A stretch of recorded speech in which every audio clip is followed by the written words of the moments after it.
Dikit-dikit Pintar Podcast, tempat kita membahas hal-hal keren, inspiratif dan tentunya relevan di masa sekarang. Bersama saya Deka Felisnaga kembali menyapa teman-teman semua. Stay curious and keep it smart. Episode hari ini kita akan membahas terkait transformasi digital di bidang teknologi nih. Di hadapan saya sekarang udah ada 3 pembicara hebat dan tentunya keren-keren banget buat ngejelasin nih. Nah, ngejelasin apa? Ngejelasin seberapa jauh sih transformasi digital di bidang metalurgi khususnya pada pendeteksi cacat kristal. Kalau berdasarkan yang saya sudah telusuri ya, cacat kristal itu artinya ketidaksempurnaan yang terjadi dalam susunan atom atau ion pada struktur kristal suatu material. Benar begitu kan teman-teman? Oh, benar banget. Benar banget. Oke, langsung aja ya. Kita ke pembicara pertama. Saya ada pertanyaan nih. Apa sih transformasi digital itu dan pengaruhnya di bidang metalurgi cacat kristal ini? Wah, terima kasih ya untuk pertanyaannya. Tapi sebelumnya izinkan saya memperkenalkan diri dulu nih teman-teman. Perkenalkan, nama saya Diva Latifah. Salam kenal ya semuanya. Salam kenal nih Salam Pak. kenal. Baiklah, untuk pertanyaan tadi, secara simpel itu transformasi digital adalah proses ketika sebuah organisasi atau perusahaan mulai mengintegrasikan teknologi digital ke dalam semua aspek bisnis mereka. Mulai dari cara mereka bekerja, produksi, sampai gimana cara mereka untuk mengambil keputusan. Contohnya gimana? Nah, bayangin aja perusahaan manufaktur yang dulunya semua serba manual, dari pencatatan stok sampai ke proses produksi. Sekarang dengan bantuan teknologi kayak Internet of Things atau yang biasa disebut IoT, mesin-mesin mereka itu bisa kasih data yang real time dan bisa langsung kasih tahu kalau ada yang nggak beres. Apalagi kristal termasuk ke salah satu barang yang mahal kan ya? Iya. Betul. Nah, jadi cacat yang tampak di kristal itu bisa dicari tahu dengan kemajuan digital ini. Gak mungkin dong kita ngasih klien kita barang yang rusak yang bisa bikin harganya turun gitu. Bisa lebih bandar kan kita? Menarik nih. Jadi cacat kristal itu bisa dideteksi karena ada kemajuan digital. Betul nggak Dik? Betul. Terus nih teman-teman pendengar pastinya mau tahu dong apa aja sih alat yang digunakan untuk deteksi cacat kristal itu. Jadi apa aja alat-alat digital yang digunakan itu untuk teman kita Naswa. Jadi sebelum saya jelasin ya, saya jabarin tentang alat-alatnya, gue mau memperkenalkan diri dulu. Perkenalkan nama saya Nasir Ramadhani Nisar. Jadi sini bakal saya jabarin tentang alat-alatnya yang digunakan. Sekarang tuh di dunia material amal manufaktur tuh udah level up banget gara-gara teknologi.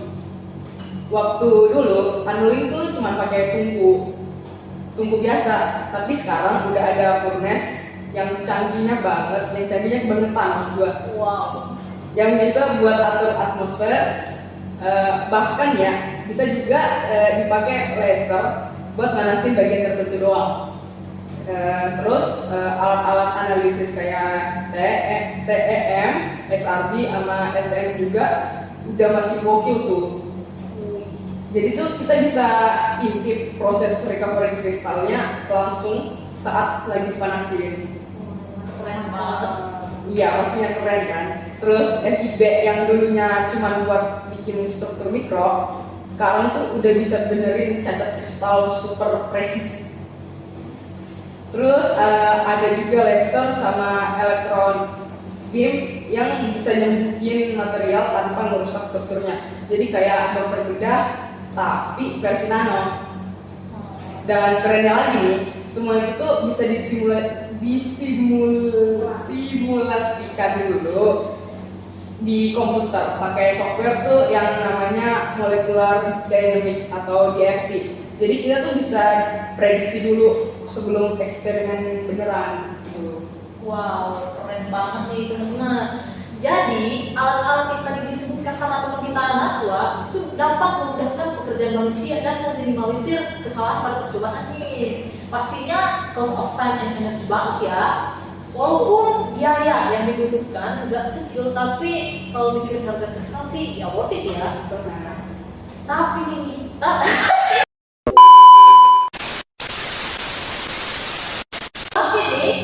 namanya alat ada aja nih tantangan yang dihadapi daping. Dan pasti teman-teman pengen tahu nih apa aja kan? Langsung aja untuk pembicara terakhir kita. Oke, teman-teman semua, kenalin saya Nadia Azahra. Jadi kita udah ngebahas tentang pengertian transformasi digital, terus cacat kristal itu apa, dan juga alat-alatnya ya. Jadi sekarang saya pengen kasih tahu ya. Jujur aja, digitalisasi itu emang keren banget buat dunia riset, kerjaan jadi lebih cepet, data bisa diolah lebih canggih, pokoknya banyak banget untungnya. Tapi ya tetap ada sisi ribetnya. Misal nih kalau data yang dipakai asal-asalan atau algoritmanya nggak benar, hasilnya bisa ngaco total. Terus nggak semua peneliti itu ngerti coding atau bisa jalanin simulasi yang rumit, jadi butuh waktu atau usaha buat belajar lagi. Belum ngomongin soal biaya, software mahal, server buat olah data juga butuh duit banyak. Jadi intinya meskipun digitalisasi itu bikin segalanya lebih maju, tetap aja butuh bekal yang kuat biar nggak malah jadi masalah. Makanya penting banget buat jalan ini bareng-bareng. Peneliti, engineer, sampai orang IT kudu saling kerjasama, tukeran ilmu, pelatihan atau workshop bareng. Standar data juga mesti bikin rapi dan gak asal comot data, terus berharap hasil yang benar. Terus pemerintah, kampus, industri juga bisa bantu dengan kasih akses ke software gratisan atau cloud yang murah. Kalau semua kompak dan saling support, digitalisasi ini bisa jadi senjata ampuh buat ngedorong riset maju, bukan malah bikin pusing gitu teman-teman. Wow, ngerti kan ya teman-teman? Jadi kesimpulannya itu transformasi digital emang sudah mengubah banget cara kita memahami dan meneliti cacat kristal di dunia metalurgi. Mulai dari yang tadi teman-teman kita jelasin, mulai dari analisis mikroskopis, permodelan sampai prediksi sifat material, semuanya jadi lebih cepat, akurat dan tentunya canggih. Tapi di balik itu tetap ada tantangan kayak ketergantungan teknologi, job skill, dan kebutuhan biaya yang gak kecil seperti yang dijelaskan oleh teman kita Nadia tadi. Nah, kabar baiknya semua itu bisa diatasi kalau kita bareng-bareng siapin sumber daya manusia, teknologi dan semangat kolaborasi. Tuh. Nah, itu dia nih episode kita kali ini. Semoga teman-teman yang dengerin jadi makin melek nih soal gimana teknologi membentuk masa depan metalurgi dan mungkin jadi lebih semangat buat upgrade skill juga. Jangan lupa follow podcast ini biar gak ketinggalan ngobrolan seru lainnya seputar sains dan teknologi. Sampai ketemu di episode berikutnya. Stay curious and keep it smart.